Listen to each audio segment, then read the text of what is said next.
నమస్కారం ఫ్రెండ్స్, ఈరోజు మనం 9th క్లాస్లోని 17వ పాఠం లాటిన్ అమెరికా, ఆసియా, ఆఫ్రికాలలో వలసవాదం ఈ పాఠ్యాంశాన్ని ఆల్రెడీ చెప్పుకోవడం జరిగింది. ఇప్పుడు ఇందులో పాయింట్స్కి సంబంధించి ముఖ్యంగా ఆసియా, యూరప్ దేశాల వలస పాలన దీనికి అనుబంధంగా ఉన్న అకాడమిక్ టెక్స్ట్ బుక్ నుంచి ఈ యొక్క వీడియోలో ఎక్స్ప్లెయిన్ చేయడం జరుగుతుంది. ప్రతి పాయింట్ కూడా లైన్ టు లైన్ ఈ టెక్స్ట్ బుక్స్ నుంచే తయారు చేసి మీకు ఎక్స్ప్లెయిన్ చేస్తున్నాం. ఈ యొక్క వీడియో నచ్చితే లైక్ చేయండి, షేర్ చేయండి, సబ్స్క్రైబ్ చేసుకోండి. ఫ్రెండ్స్, మీరు చూస్తున్నారు కింగ్స్ డిఎస్సి యూట్యూబ్ ఛానల్. లెసన్లు చూస్తే ఆసియాలో యూరప్ దేశాల వలస పాలన అవి ఏ యుద్ధాలు అంటే మొదటి నల్లమందు యుద్ధము, రెండవ నల్లమందు యుద్ధం. ఇప్పుడు వీటి గురించి చూద్దాం. మొదటి నల్లమందు యుద్ధం, ఈ యుద్ధాన్ని 1839 నవంబర్లో ఈ యొక్క యుద్ధం ప్రారంభమైంది. మొదటి నల్లమందు యుద్ధం ఎప్పుడు ప్రారంభమైంది అంటే 1839లో నవంబర్ నెలలో ప్రారంభమైంది. ఎవరికి? ఇంగ్లాండ్కి చైనాకి మధ్య.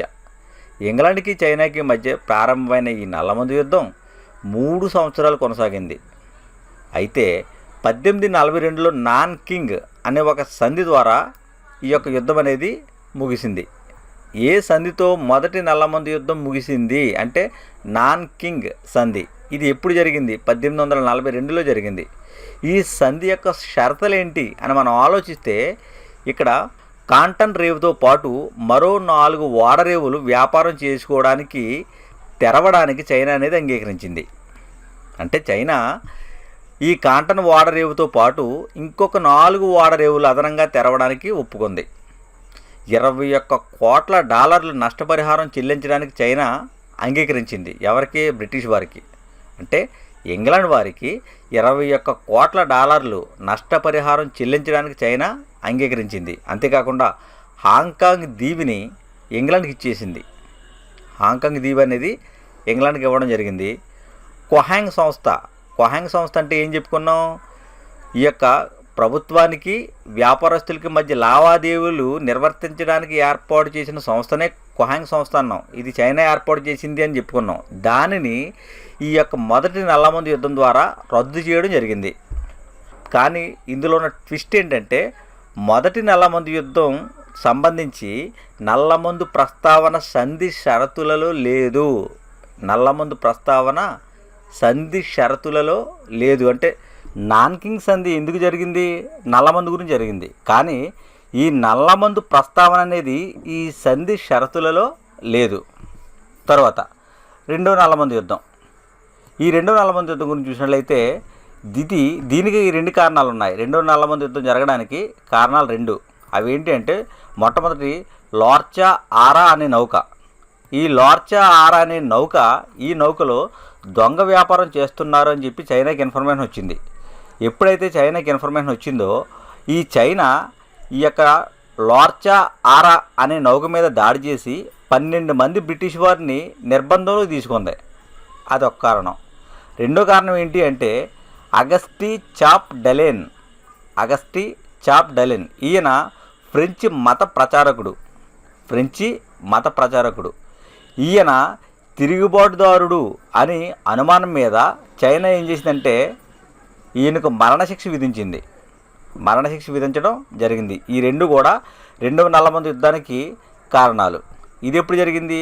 1856 నుంచి 1860 ఈ మధ్యకాలంలో జరిగింది. కానీ మధ్యలో 1858లో టియాన్సిన్ అనే సంధి 1858లో జరిగింది. ఈ సంధి షరతులు ఏంటంటే చైనా మరో 9 ఓడరేవులు తెరవడానికి అంగీకారం జరిగింది.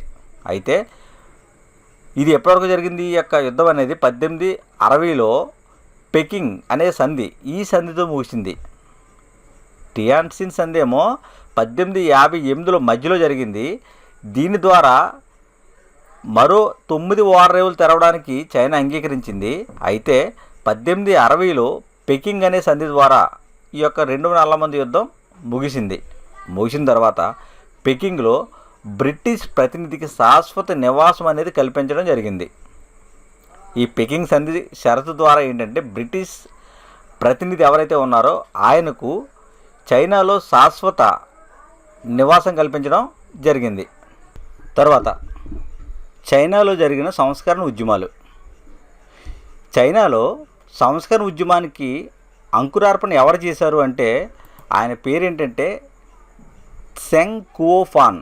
ఈయన దాంతోపాటు లీ హాంగ్ చాంగ్, వీళ్ళిద్దరూ కూడా చైనాలో సంస్కరణ ఉద్యమానికి అంకురార్పణ చేశారు. వాళ్ళ పేర్లు సెంగ్ కువోఫాన్, లిహాంగ్ చాంగ్. వీళ్ళిద్దరూ కూడా చైనాలో సంస్కరణ ఉద్యమానికి అంకురార్పణ చేయడం జరిగింది. ఇందులో సెంగ్ కువోఫాన్ ఈయన ఏం పేర్కొన్నాడంటే పాశ్చాత్య పద్ధతిలో సైన్య నిర్మాణం జరగాలి అని కోరుకున్నాడు. సెంగ్ కువోఫాన్ పాశ్చాత్య పద్ధతిలో సైన్య నిర్మాణం జరగాలి అని కోరుకున్నాడు. కానీ లీ హాంగ్ చాంగ్ ఈయన ఏం పేర్కొన్నాడంటే పాశ్చాత్య ఇంజనీరింగ్ను అధ్యయనం చేయాలని కోరాడు. పాశ్చాత్య ఇంజనీరింగ్ను అధ్యయనం చేయాలి అని కోరడం జరిగింది. ఇక్కడ 1894-95 ఇందులో చైనా జపాన్ యుద్ధం జరిగింది. 1894-95లో చైనా జపాన్ యుద్ధం జరిగింది. ఇందులో జపాన్ అనేది విజయం సాధించడం జరిగింది.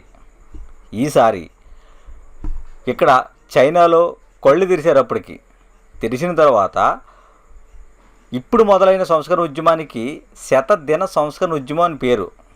చైనాలో జపాన్ చేతిలో ఎప్పుడైతే ఓటమి పాలయ్యారో ఆ తర్వాత మరలా కొత్త విధానాలు సంస్కరణ ఉద్యమంలో ప్రారంభమయ్యాయి.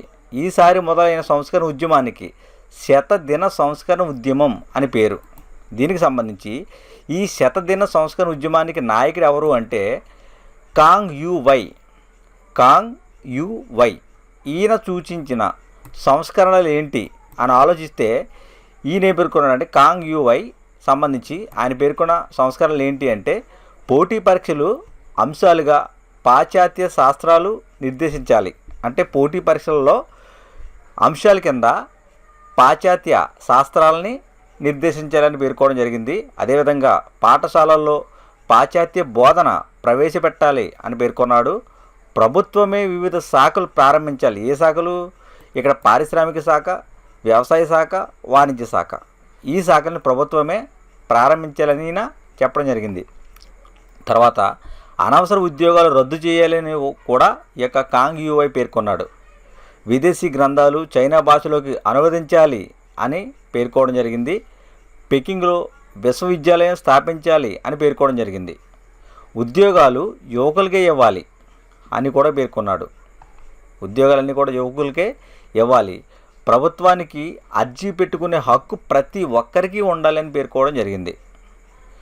రచయితలకు ప్రోత్సాహకాలు బహుమతులు ఇవ్వాలి. అంటే ఎవరైతే గొప్ప మేధావంతులు రచయితలు ఉన్నారో వారికి ప్రోత్సాహకాలను బహుమతులను ఇవ్వాలి అని చెప్పి కాంగ్ యు వై పేర్కోవడం జరిగింది. తర్వాత రాజప్రసాదంలో కాంగ్ యు వైకి వ్యతిరేక వర్గం అనేది ఏర్పడింది. ఈ వర్గానికి నాయకులు ఎవరు అంటే డవేజర్ రాణి. ఈ వర్గానికి అంటే ఈ కాంగ్ యు వైకి వ్యతిరేకంగా ఏర్పడిన వర్గంలో నాయకురాలు ఎవరంటే డవేజర్ రాణి. ఈమె చక్రవర్తి కువాంగ్ షు ఈయనను బంధించడంతో కాంగ్ సంస్కరణలకు తెరబడింది. సంస్కరణల ఆవిష్కరణ గురించి చక్రవర్తికి లెటర్లు రాసాడు ఈయన. ఈ కాంగ్ సంస్కరణల ఆవిష్కరణల గురించి చక్రవర్తికి లెటర్లు రాయడం జరిగింది. ప్రభుత్వ అధికారి ఈ కావో ద్వారా చక్రవర్తి ఈ కువాంగ్ షు ఈయన కలుసుకోవడం జరిగింది. ప్రభుత్వ అధికారి కావో ద్వారా ఈ కాంగ్ యు వై చక్రవర్తి కువాంగ్ షును కలుసుకున్నాడు.